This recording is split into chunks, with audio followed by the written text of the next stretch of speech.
Welcome back. Time now to debate the voter ID issue, one of the hottest issues on the ballot this year in Minnesota. Let's take a look first at the question that will be on the ballot when you go into your polling place on November 6th. Shall the Minnesota Constitution be amended to require all voters to present valid photo identification to vote and to require the state to provide free identification to eligible voters effective July 1st, 2013? Joining me now to debate this issue, in favor of the amendment, Dan McGrath from Protect Our Vote. Again, this is the vote yes side, and Tom Horner representing the vote no side, Our Vote, Our Future, and a former candidate for governor just a few years ago. Dan, let me start with you. It sounds so simple.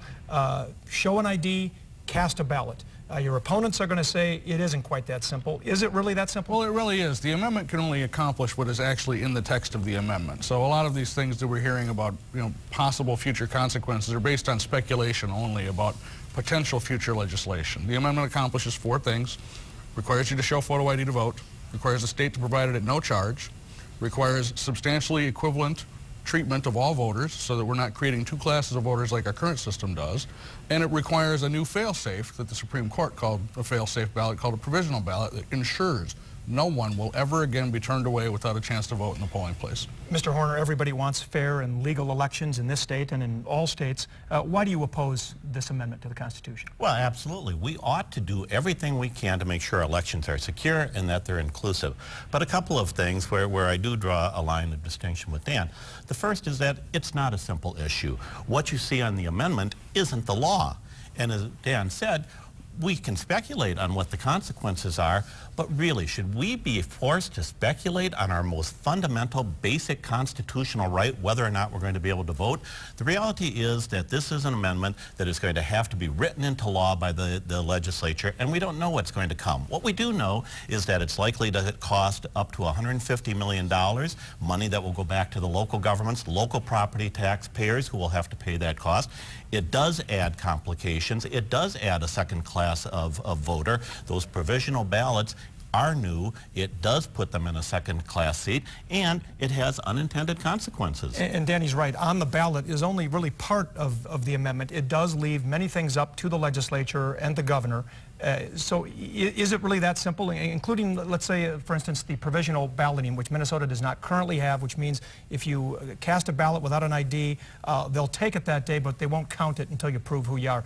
That starts getting kind of complicated. Well, provisional ballots are used in 43 other states already. They're actually mandated by federal law, unless you have a very unusual election system, which Minnesota does.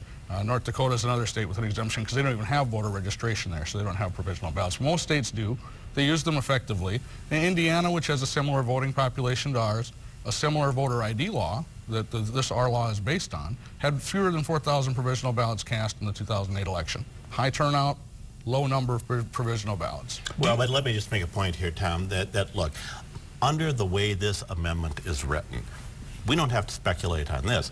A person can walk into an election polling place with a valid photo ID, and the election judge has absolute discretion to say, Dan, that doesn't even look like you. I don't think you're Dan. And now Dan has to cast a provisional ballot. Imagine if Dan lives in Ely, Minnesota.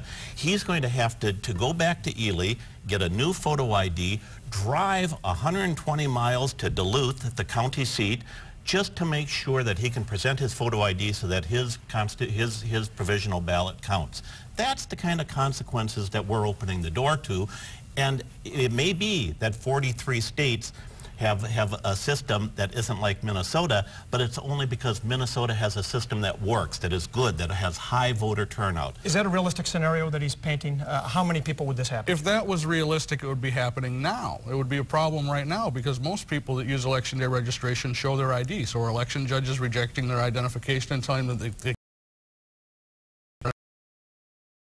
can't vote at all because we don't have a provisional ballot as a fail-safe? Now, actually, some people are turned away from the polls under our current system that are eligible to vote. If they can't provide a utility bill because they live with a roommate, the bills are in their name or something, they'll be turned away with no chance to vote. The vote yes side often says that the reason that they want to put this amendment to the Constitution is that it will reduce voter fraud. Is voter fraud a big problem in the state?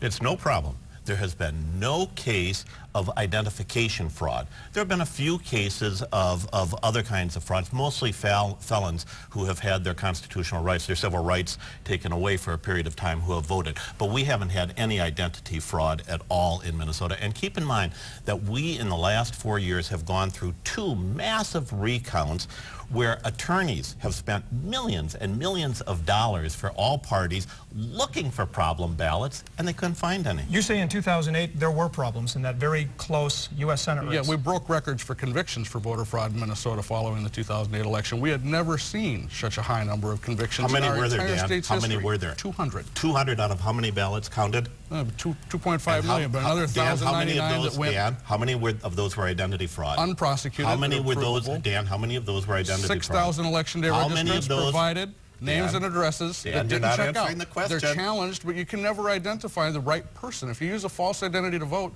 you can't track down the real perpetrator. And doesn't every Dan? vote count? When that race was decided by 312 votes. So when you talk about Absolutely. 102, that can be very key. Absolutely. And that's my point, is that we had high-priced attorneys. We had high-priced aides spending millions of dollars on both sides precisely to find the kind of Recounting ballots ballots does not detect fraud. the kind of problems that Dan claims exist that nobody can identify. So here's the point, really. Real quick. Is that, look, we ought to make elections secure. We ought to make them more inclusive. What we really ought to do is go back to the legislature and say, you do it right, you do it in a bipartisan way, let's do a do-over and make sure all issues are considered. The vote no side says that under this amendment, military IDs would not be accepted. Elderly people would have a hard time voting. Are you trying to suppress the vote? No, the amendment is very inclusive of a wide variety of identifications. Of course, military ID will be accepted. It's photographic, it's government issued. That's all the amendment requires.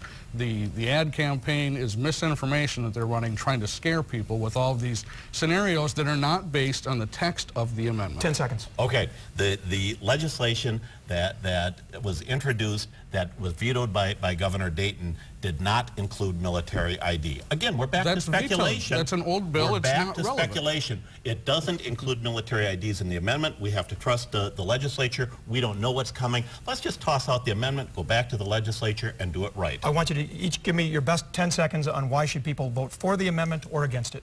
The voter ID amendment will create greater access, greater equality than our current system offers, and it will also make it harder to cheat. Tom Warner? Go ahead. Go ahead. We don't have a problem that needs to be solved by this amendment. What we ought to do is be worried about the cost that's going to be imposed on local governments. We ought to go back to the legislature, ask them to do it right, do it in a bipartisan way, and let's create a system that works for the future, not a system that's focused on the past. Tom Horner from the Vote No side, Dan McGrath from the Vote Yes side.